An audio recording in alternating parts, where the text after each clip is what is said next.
Boa tarde, irmãos e irmãs, graça e paz em Jesus.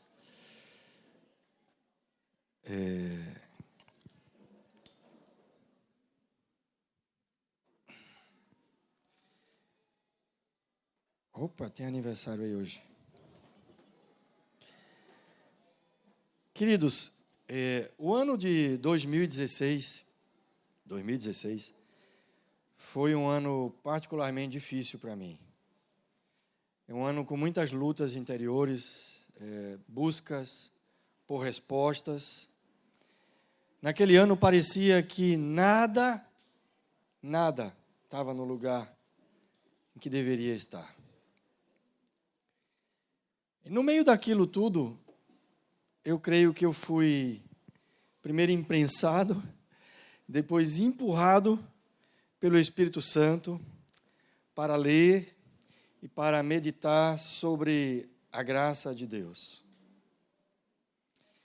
E como consequência daqueles dias difíceis e daquela busca, em 2017, eu ministrei 5 vezes sobre o tema Reflexões sobre a Graça. De janeiro a julho, eu ministrei 5 vezes.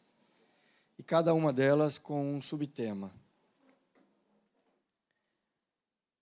Hoje eu vou ministrar, ou reministrar, não é requentada, a 4ª reflexão, que foi ministrada no dia 4 de junho de 2017, chamada Um Julgamento.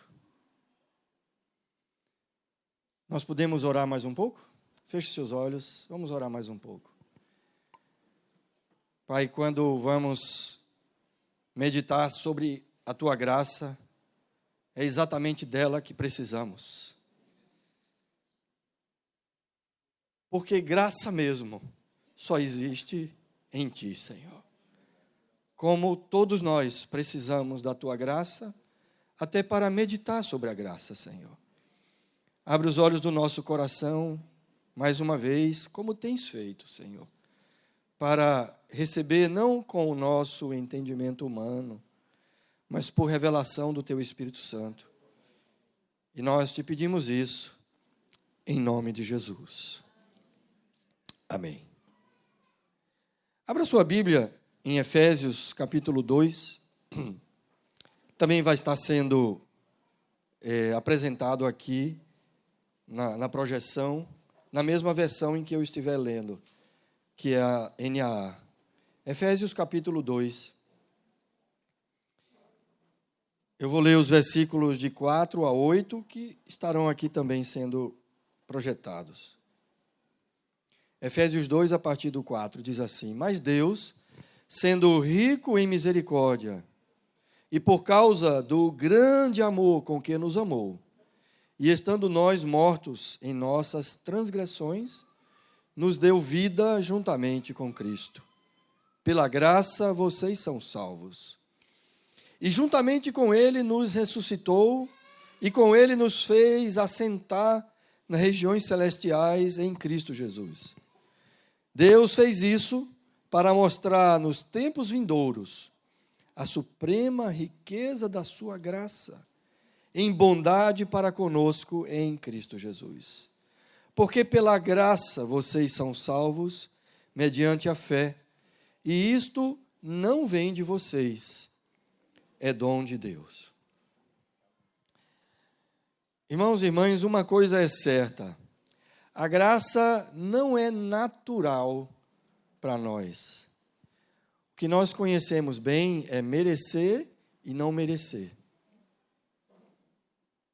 Desde pequenininhos, a gente foi incentivado a ser ou a sermos boas pessoas, para a gente ganhar algum prêmio ou presente, seja na família, seja na escola. Da mesma maneira, na vida adulta, já como profissionais, a gente precisa ou precisou bater metas, alcançar resultados para ser promovido ou, pelo menos, para garantir um emprego, para continuar empregado. É ou não é, Daniel? Não é desse jeito? Todo mês Todo mês, bem lembrado. É por isso que eu disse que a graça não é natural para a gente. A graça não tem nada a ver com isso. Porque, na verdade, a graça é muito diferente de tudo isso.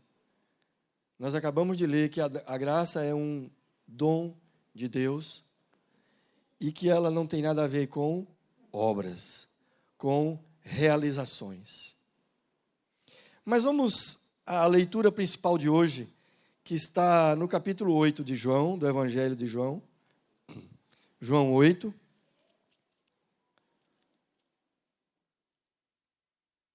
Também vai ser projetada aqui, na mesma versão em que eu estiver lendo, a partir do versículo 2, João 8, 2, até o 11. De madrugada, Jesus voltou novamente para o templo, e todo o povo se reuniu em volta dele. E ele, assentado, os ensinava. Então, os escribas e fariseus trouxeram à presença dele uma mulher surpreendida em adultério. E fazendo-a ficar em pé no meio de todos, disseram a Jesus: Mestre, esta mulher foi surpreendida em flagrante adultério. Na lei, Moisés nos ordenou que tais mulheres sejam apedrejadas. E o Senhor, o que tem a dizer?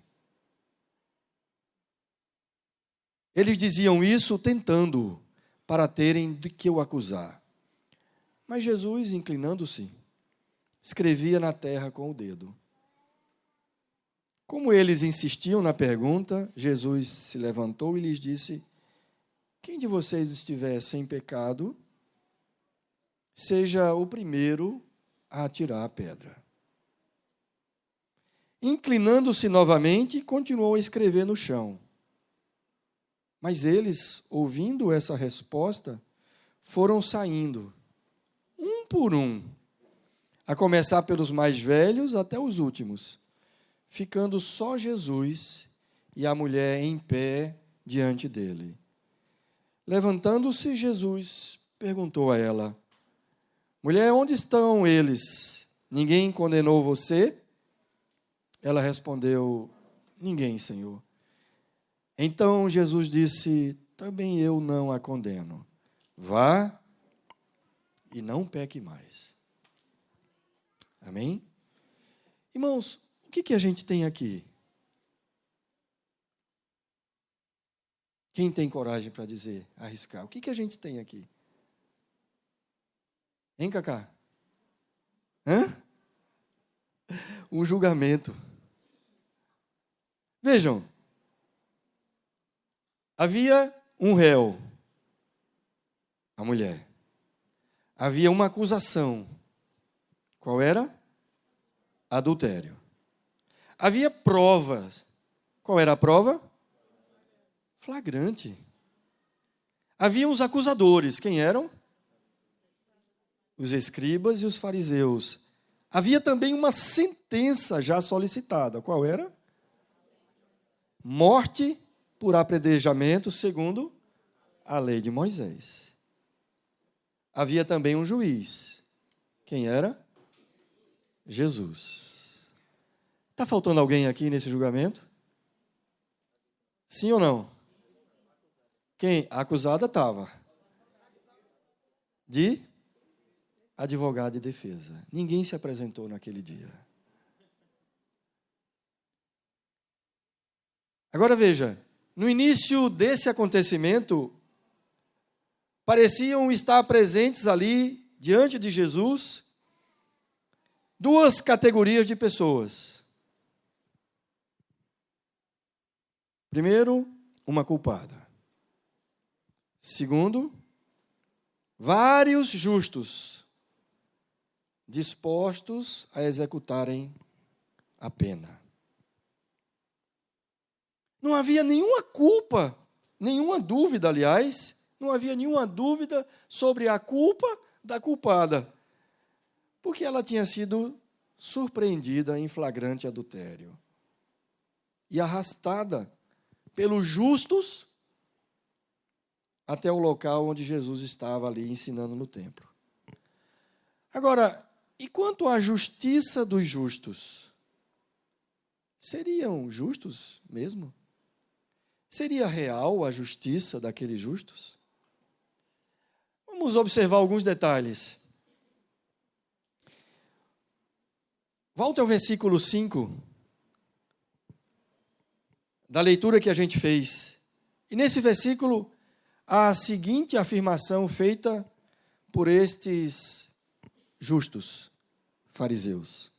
Eles disseram assim: na lei, Moisés nos ordenou que tais mulheres sejam apedrejadas. E o Senhor, o que tem a dizer? Bom, então, o mínimo que a gente precisa fazer hoje à tarde é olhar essa lei, não é? Porque eles falaram uma lei que já existia e que era conhecida. Esta lei está em Deuteronômio, ou esta parte da lei, Deuteronômio, capítulo 22, e versículo de mesmo número, 22 também. Deuteronômio 22, 22, diz o seguinte, olha. Se um homem for encontrado deitado com uma mulher que tem marido, ambos devem ser mortos. O homem que se deitou com a mulher e a mulher. Assim vocês eliminarão o mal de Israel. Irmãos, obviamente, um adultério envolve duas pessoas. De acordo com a lei, tanto o homem como a mulher deveriam morrer. Por que não trouxeram o homem? Agora vamos ler de novo o que está no versículo 6, o versículo seguinte da nossa leitura. Eles diziam isso tentando. Por quê? Para terem de que o acusar. Ficou claro para vocês? Ou ainda não? Um pouco mais. A motivação daqueles homens não era cumprir a lei de Moisés. Eles não estavam preocupados com a lei. A mulher era só uma desculpa. Era um detalhe. Para eles, ela era uma peça naquela cilada, naquele joguete que eles tinham preparado. Por trás daquele embate daquela manhã, né? Porque diz que Jesus estava lá de madrugada e começou a ensinar e depois eles chegaram. Então, por trás daquele embate entre os justos de um lado e a pecadora adúltera de outro, havia uma cilada contra Jesus que eles chamavam enganador. Qual era a cilada? Nós vimos que a lei de Moisés mandava matar tanto a mulher adúltera como o homem que se deitasse com ela. Acontece que naquele tempo que eles estavam vivendo, ali no tempo de Jesus, o povo de Israel estava submetido ao governo romano e às leis romanas. E o que dizia a lei romana sobre condenar e executar a pena de morte contra alguém? O que dizia essa lei? Dizia alguma coisa? Então a gente vai agora observar outro acontecimento para entender esse ponto. Na verdade, um detalhe do julgamento do próprio Jesus. Então abra sua Bíblia em João 18. Aqui, algo que aconteceu durante ou após a prisão de Jesus, quando estava nas mãos dos fariseus. João 18, versículo 28 a 31. O que nós estamos fazendo com essa leitura? Nós estamos atrás de uma informação. O que dizia a lei romana sobre condenar e matar alguém? Mateus 18, desculpa, irmãos, é João. Vocês estão atentos, que bom. Foi não. João 18, de 28 a 31, versículo 28. Depois, Jesus estava preso, né? E diz assim: depois levaram Jesus da casa de Caifás, que era o sumo sacerdote, onde ele tinha sido preso, onde ele tinha sido esbofeteado, onde ele tinha sido já começado a apanhar. Levaram Jesus para o pretório. Era cedo da manhã. Eles não entraram no pretório para não se contaminar, pois somente assim poderiam comer a Páscoa. Então Pilatos saiu para falar com eles e perguntou: que acusação vocês trazem contra esse homem? Eles responderam: se este não fosse malfeitor, não teríamos entregue ao Senhor. Malcriados ainda por cima. Então Pilatos disse: levem-no daqui e julguem-no segundo a lei de vocês. Ao que os judeus responderam: não nos é lícito matar alguém. A lei romana proibia a pena de morte. Ou melhor, a lei romana dizia que um réu só poderia ser morto depois de passar por um julgamento presidido por uma autoridade romana. E a execução da pena tinha de ser feita por soldados romanos. Foi exatamente assim com Jesus, né? Ele foi julgado por uma autoridade romana e ele foi executado por soldados romanos. Vamos voltar para a história, para o acontecimento que estamos tratando. Observe como a cilada dos fariseus era inteligente. Se Jesus ficasse a favor da mulher e a perdoasse, ele seria acusado de desobedecer à lei de Moisés. E não poderia mais se apresentar como o Filho do Homem ou o Messias. Se, ao contrário, ele concordasse com os justos acusadores e liberasse o apedrejamento e morte da mulher, ele seria acusado de violar a lei romana e seria preso e julgado por isso.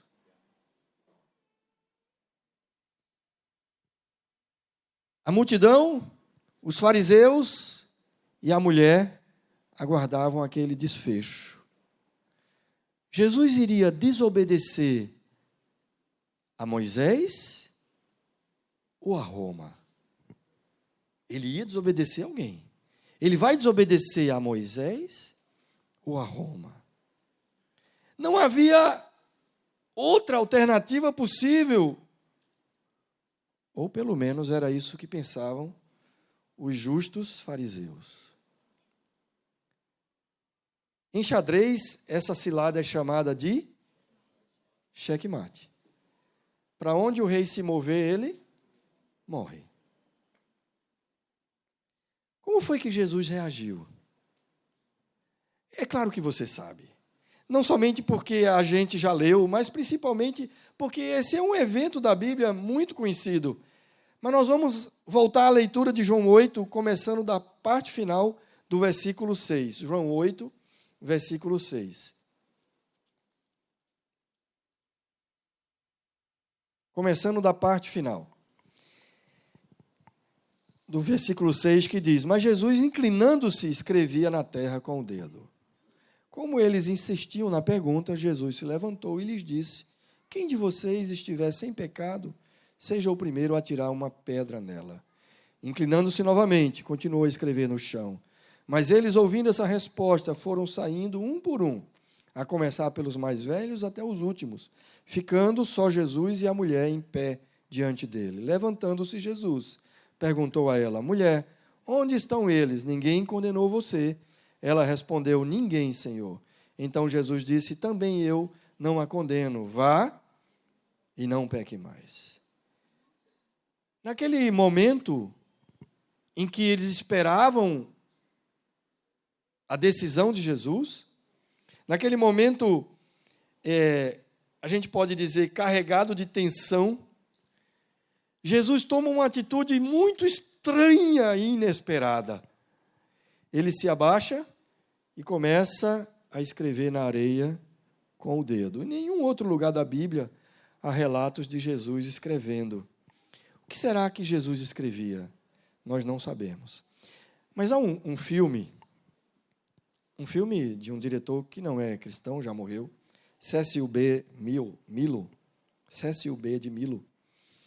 É um filme sobre a vida de Jesus que mostra que naquele instante Jesus estava escrevendo os nomes de diversos pecados: adultério, orgulho, avareza, luxúria, ira, inveja, blasfêmias. Nesse filme, cada vez que Jesus escrevia uma palavra, um subgrupo dos fariseus se afastava. Será que foi isso? A gente não sabe. E o fato da gente não saber tem um significado muito interessante. É que não é importante saber isso. Esse não é o foco. Você ficou curioso?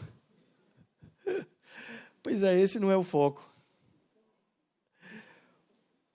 O que a gente sabe é que nesse momento carregado de perigo, um momento carregado de perigo,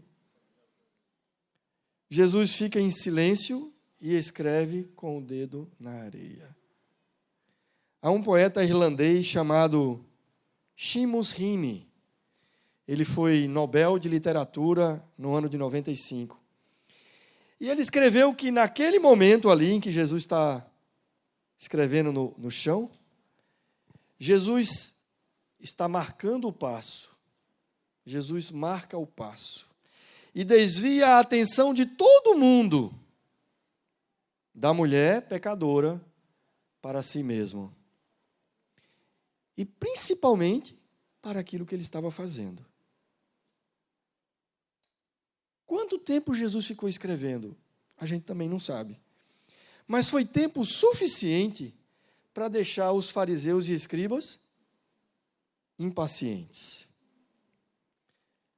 Esse poeta, o Seamus Heaney, diz que quando Jesus tomou aquela atitude, ele criou uma brecha de significado entre o que estava acontecendo, ele escrevendo na areia, e o que eles esperavam que acontecesse.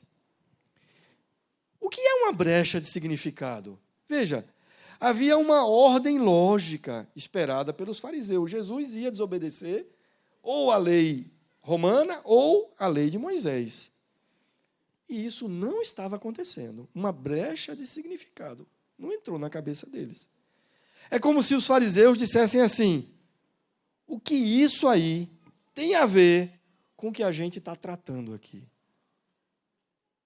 Só existem duas opções. Escolha uma. Ficar calado e escrever na areia não é uma opção. Você tem que se posicionar. Esta foi a brecha de significado que Jesus criou. O que acontece é que, para todos os presentes, exceto Jesus, havia ali naquela manhã, no centro do palco, duas categorias de pessoas. A mulher culpada, apanhada em flagrante, e os seus justos acusadores, escribas e fariseus. Quando finalmente Jesus resolve falar, ele simplesmente destrói uma daquelas duas categorias. Se algum de vocês não tem pecado, que seja o primeiro a atirar a pedra nesta mulher. Aí ele fica em silêncio, volta a escrever, e um a um, todos aqueles justos acusadores se afastam, até não sobrar nenhum deles. Diga, nenhum deles. Nenhum deles. De forma brilhante e sábia, Jesus levanta o véu da hipocrisia e mostra que naquele dia havia, sim, duas categorias de pessoas, mas não eram os justos de um lado e a pecadora culpada de outro. As duas verdadeiras categorias presentes naquela manhã eram, de um lado, os pecadores que não têm como negar o seu pecado, representados por aquela mulher. E, de outro lado, os pecadores que o negam e tentam escondê-lo, representados pelos escribas e fariseus. A mulher pega em flagrante, não tinha saída. Mas seriam os fariseus, com seus pecados ocultos, melhores do que ela?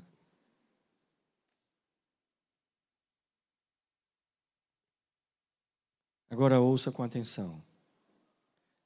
Sabe o que é o mais desconcertante dessa história? Real. É que é mais fácil e mais comum a gente assumir o papel dos acusadores do que o da acusada. Eu estou falando de mim, pelo menos.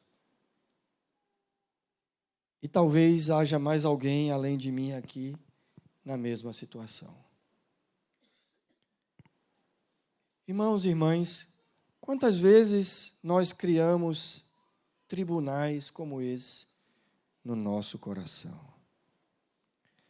Quantas vezes acusamos de forma dura e sem misericórdia o erro dos outros, especialmente se cometeram contra nós?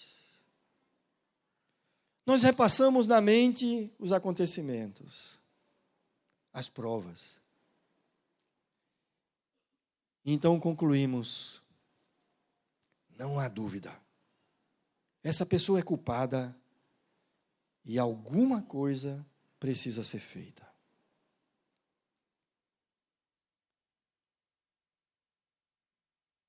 E assim como foi naquele dia em Jerusalém, hoje Jesus também diz, se você está sem pecado, vá em frente. Aquela mulher recebeu perdão ao invés de morte. E aqueles que nos ofenderam e pecaram contra nós, também precisam do mesmo perdão e não da nossa sentença. Às vezes, sem que a gente perceba, veja, sem que a gente perceba, podemos até nos sentir mais justos do que aqueles que, de alguma forma, nos ofenderam.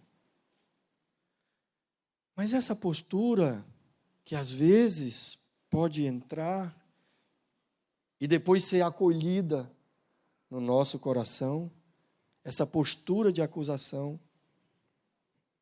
ela pode ser bem perigosa para nós.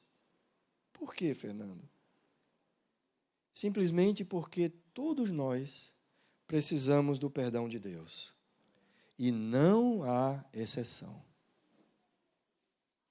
Acompanhe. Na carta aos Romanos, está escrito assim, todos pecaram. Romanos 3, 23 e 24. Não precisa abrir, vocês conhecem, mas acompanhem, todos pecaram e carecem da glória de Deus, sendo justificados. Como? Gratuitamente, por sua graça, mediante a redenção que há em Jesus Cristo. Também, certa vez, Jesus contou uma parábola sobre um escravo que tinha uma grande dívida. Você conhece essa parábola? Uma grande dívida que foi perdoada pelo seu senhor. Mas ele, por seu lado, não quis perdoar a dívida de outro escravo. Era conservo com ele, que lhe devia muito menos, comparada com a dívida que ele tinha. Quando o seu senhor soube daquela atitude, mandou que ele fosse preso e ficasse sendo açoitado até pagar a sua grande dívida. Sabe quando ele conseguiria pagar? Nunca. Sabe quanto tempo ele ficaria sendo açoitado? O resto da sua vida. Jesus finalizou aquela parábola e fez uma terrível afirmação. O que eu vou ler agora não é mais a parábola, é uma afirmação de Jesus. Ele disse assim: assim também o meu Pai, que está no céu, fará com vocês, se do íntimo não perdoarem cada um ao seu irmão. Isso está em Mateus 18, 35. Respira fundo. Respira fundo. Queridos, o que é o pecado? O pecado é a nossa grande dívida. Pecado é ir contra o Deus Todo-Poderoso, aquele que é santo e justo. Pecado é ser rebelde à sua vontade para fazer a nossa vontade. Se ele nos castigar e nos condenar, ele estará simplesmente sendo justo. É justo que seja isso que ele venha a fazer. Mas, ao invés disso, ele deseja nos perdoar. Você diz amém? Mas acompanhe com atenção agora. Acompanhe com atenção. O perdão de Deus, você e eu sabemos, é fruto da sua graça. Nós não merecemos. Não é um mérito, como quando a gente é criança ou como a gente bate meta no trabalho. O mérito é ser castigado. O perdão de Deus é fruto da sua graça. Mas observe, a graça fica por trás de uma porta. Mas, Fernando, nunca ouvi isso. Se você for embora agora, vai dizer por aí que o pastor está dizendo que a graça está escondida por trás de uma porta. Mas você não ouviu o resto da história. E vai concordar comigo. A graça fica por trás de uma porta. Se a porta ficar fechada, a graça não chega até mim, não chega até você.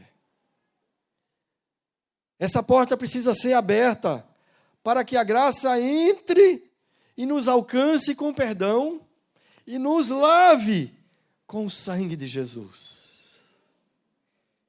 O nome dessa porta é arrependimento. Você concorda que a graça fica por trás de uma porta? Se não houver arrependimento, não há graça. Não há espaço para a graça. Por isso que Jesus pregava e dizia: arrependei-vos. Por isso que ele mandou pregar arrependimento em seu nome. A graça fica por trás de uma porta chamada arrependimento. E só quem está convencido do seu pecado, e não do pecado dos outros, só quem está convencido do seu pecado pode, de fato, se arrepender e receber a graça do perdão. Você concorda? Deus não quer me esmagar, Deus não quer te esmagar, Deus não quer nos esmagar, Ele quer nos libertar. E o perdão liberta. E a libertação que vem com o perdão exige um espírito indefeso. Exige um espírito de reconhecimento e confissão. Nós precisamos nos ver de mãos vazias diante de Deus. Mãos vazias, sem nada para oferecer em troca, sem nenhum tipo de justiça própria. Porque a graça é exatamente isso, um favor imerecido. Algo que nós não merecemos e nem temos como comprar. E eu creio que você vai concordar comigo. Esse ambiente de arrependimento e de mãos vazias de nossa parte, e de graça perdoadora e restauradora da parte de Deus, não combina com uma postura altiva e acusadora, como a dos fariseus, e como às vezes é a nossa.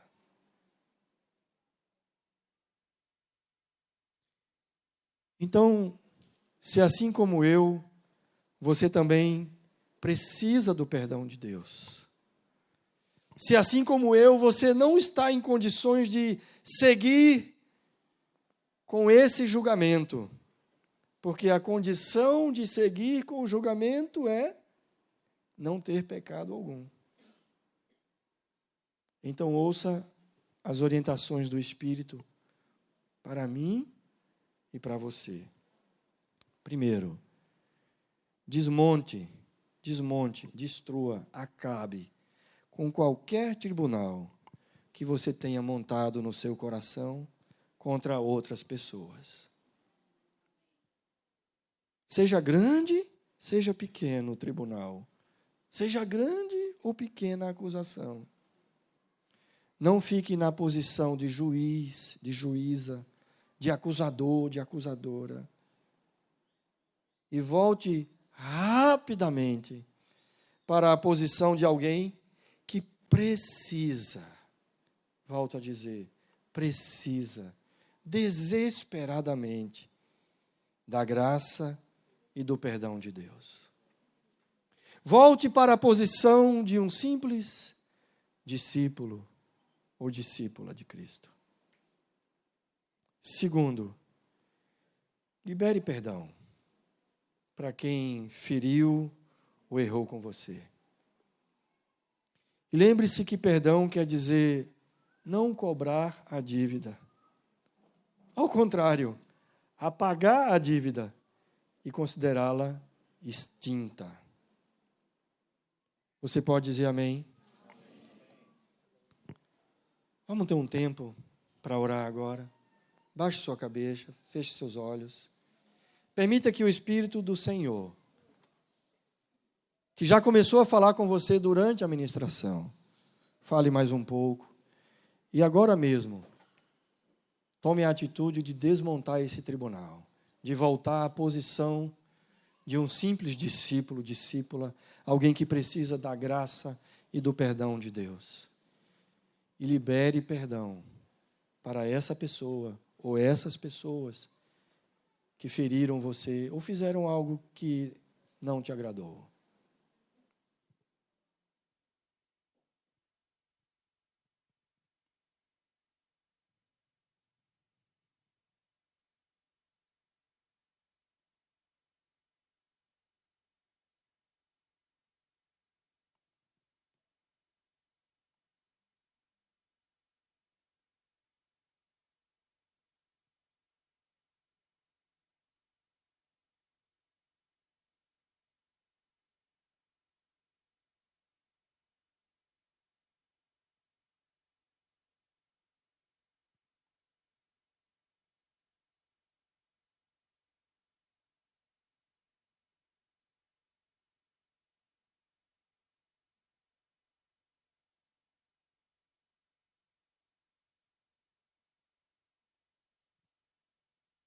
Sonda, Senhor, os nossos corações.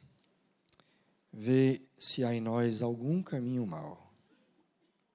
E o Seu Espírito falou conosco esta tarde. E nos guia a mim e aos meus irmãos e irmãs pelo Teu caminho de graça, misericórdia, de perdão, de mãos vazias, mas de um povo profundamente rico por estar cercado pela Tua graça, Senhor, e pelo Teu perdão. Por que essa palavra está sendo ministrada novamente? Talvez você tenha se perguntado, talvez não. Por que ela está sendo ministrada novamente? Por dois motivos. O primeiro é um motivo geral. Esse é o tipo de tema que precisa ser repetido de vez em quando, para que o Espírito Santo possa trabalhar em nós, exortando, corrigindo e conduzindo ao arrependimento. Amém? Mas há também um motivo pessoal. E talvez compartilhar esse segundo motivo também ajude alguns de vocês aqui essa tarde. Na ceia que foi realizada em agosto passado, hoje temos ceia novamente, Paulinho leu o texto de 1 Coríntios 11, como costumeiramente ele faz. Nessa passagem, o apóstolo Paulo escreveu nos versículos 28 a 30, aquilo que eu vou ler aqui, se tu puder também projetar. 1 Coríntios 11, de 28 a 30.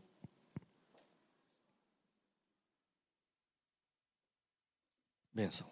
Que cada um examine a si mesmo, e assim coma do pão e beba do cálice. Pois quem come e bebe sem discernir o corpo, come e bebe juízo para si. É por isso que há entre vocês muitos fracos e doentes, e não poucos que dormem.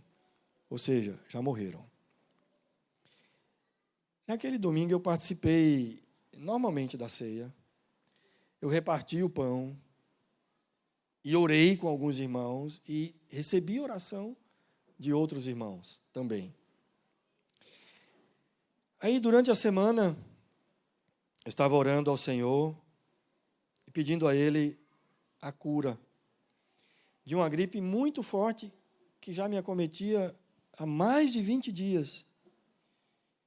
E o Espírito Santo me lembrou exatamente esse texto que eu acabei de ler e falou que no meu caso, essa era a causa de a enfermidade estar se prolongando em mim. Preste atenção, eu não estou dizendo que toda vez que há enfermidade, isso está acontecendo. Eu não estou dizendo isso. Eu estou dizendo que o Espírito Santo falou para mim que o meu caso, o prolongamento tinha a ver com isto que acabamos de ler. Eu estava com pendências no coração com alguns irmãos. Irmãos que não tinham cometido nenhum pecado contra mim, mas que, por algum motivo não justificável em mim, eu estava evitando a proximidade. E o Espírito Santo me disse: você está participando da ceia sem discernir o corpo de Cristo corretamente, como diz o versículo 29. E isso é uma brecha para enfermidades, como diz o versículo 30. O corpo de Cristo não é um saco de membros. Ele é um corpo. Para Cristo é um corpo. Imagina, como diz lá em Romanos, né, Paulo, simulando um corpo dividido, diz assim: o dedo vai perguntar ao outro dedo, a cabeça vai falar para o pé. Isso acontece no teu corpo? Claro que não. Não acontece no corpo de Cristo também, ou não deve acontecer. Então, o que o apóstolo Paulo escreveu em Coríntios é muito sério. Não discernir o corpo de Cristo são essas pendências que às vezes a gente vai permitindo ficar no coração da gente contra os nossos irmãos, contra as nossas irmãs. E isto é uma brecha para a enfermidade. Sabe aquele dia que você chega em casa e vai tomar seu café e comenta com o marido, com a esposa ou com o filho, a filha, mas fulano é irmão, fulano é irmã, fez isso, fez aquilo outro, sei o quê, parará. E vai ali a conversa alongando, puxando, incumpridando. Isto é não discernir o corpo de Cristo. E quando fazemos isso, nós estamos abrindo brecha para enfermidade, é o que diz a palavra de Deus.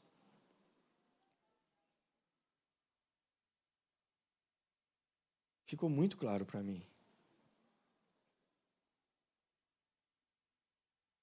Eu compreendi que estava em pecado. E pedir perdão ao Senhor. Mas eu creio que é também muito importante você orar sobre isso também agora, porque já já teremos a ceia. Então vamos orar mais uma vez. Pergunta ao Espírito Santo: por favor, me mostre se eu estou com pendência com algum irmão ou alguma irmã. Provavelmente alguns de vocês estão sim. A saída não é não cear, não é abrir mão da ceia e não cear. A saída é abandonar essa posição, é se arrepender, é consertar isso diante de Deus. E é isso que Deus quer que aconteça. Pergunta ao Espírito Santo. Tira mais um tempo orando.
Aleluia.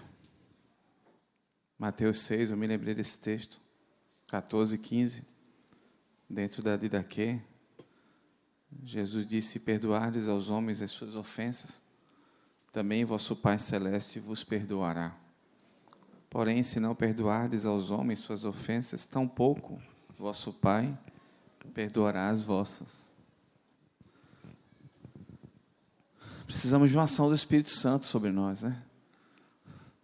Mas é uma decisão que tomamos. Que o Senhor nos ajude nessa decisão. Amém? De perdoarmos. Tenha força de Deus para liberar perdão. Às vezes a gente segura, porque às vezes gosta disso, né? Parece que a gente está prendendo alguém. Faça isso não, irmãos. A palavra do Senhor foi muito clara. E tem sido muito clara nesse sentido. Vamos tomar a postura que Jesus tomou, que era o único que podia jogar uma pedra ali e não jogou. Porque ele não tinha pecado. Os irmãos que nos ajudam na ceia podem vir aqui. Paulão, Alex, Dani, Fabiano, André. Amém? Podem vir, Antônio.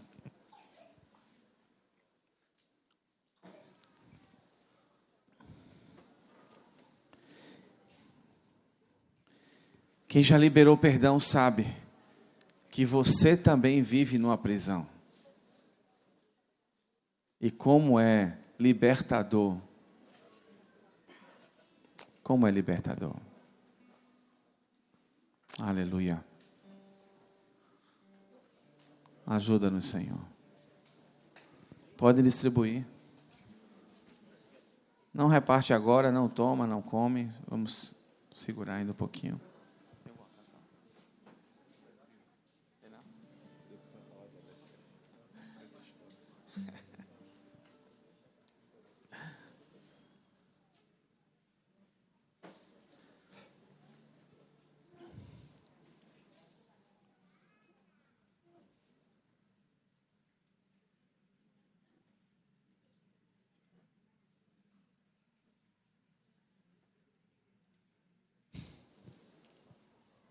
Obrigado, jovem.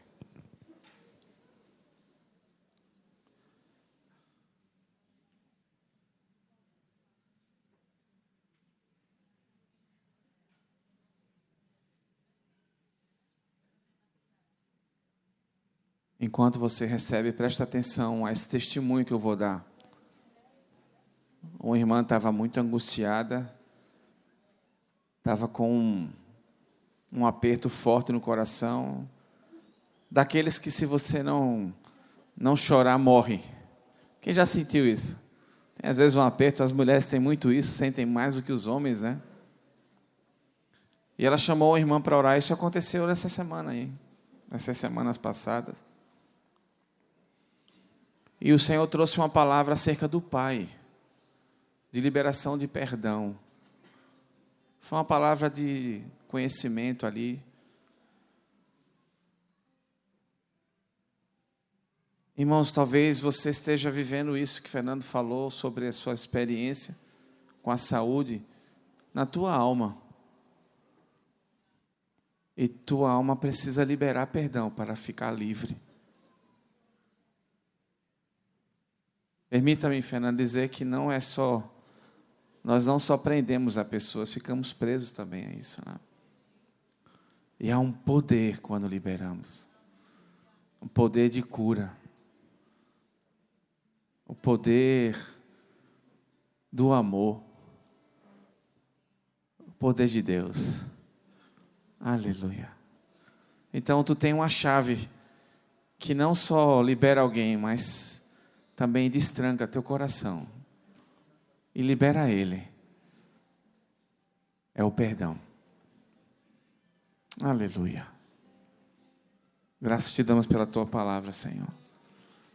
Graças te damos. Eu disse a Pedro, e aí Pedro, alguma canção? Ele disse, depois de uma palavra dessa, senta e chora. Eu não sei que canção é essa, Pedro, vamos...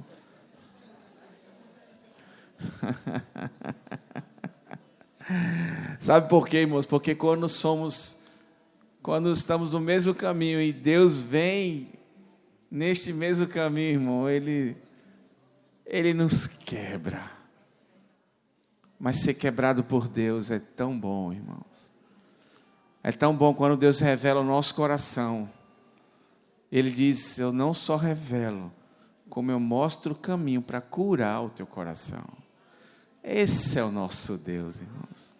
Esse é o nosso Deus. Aleluia, que não quebra por quebrar, quebra para fazer novo. Aleluia, Deus não emenda pedaços, Ele faz algo novo. Aleluia, glória a Jesus. Obrigado, Senhor, obrigado. Pode ficar em pé junto comigo aqui. Não tem uma canção, Pedro menos ainda, está chorando junto comigo aqui.